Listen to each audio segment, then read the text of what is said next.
goizekoa ez dela berrion bat hiriarentzako eta aldaketarako. Eta nire ideia eta nire borondatea da edozein kasutan ere honen aurrean aldaketa indartzea. Orain dela 2 urte,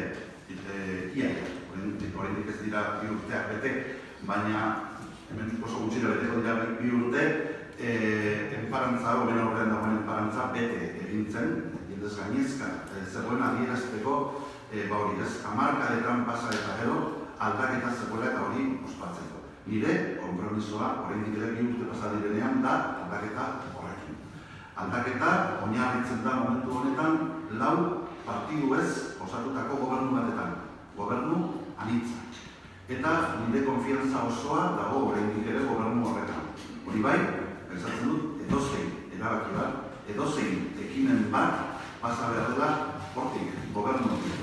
Gobernua da gehiengoak eta konsensuak baita ere lortzeko eremu aproposa. Ez gobernutik kanpo. Eta hori da gure ideia, hori da guk indartuko duguna. Eta zentzu horretan, gaur berritu, nahi dut nire konpromisoa, Iruñaren alde, edozein kasutan ere, lan egiteko.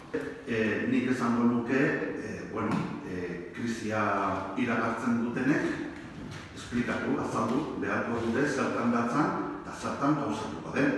Nire aldetik, nik beti, adirazi, horrein arte adirazi dut, eta horrelantzean ere adiraziko dut, pentsatzen dudala gauzak landu behar dela gobernuaren baitan, hor lortu behar direla gehiengoak, konsensuak bere kasuan lortu badaitezke, eta hor hori da eredua lan egiteko. Zentzu horretan, eta horrela lan egiten dugun bitartean, hori da publiko berena, konfiantza sendotzeko. Ze konfiantza, azken finean, lortzen da mundu guztiak jatorki jokatzen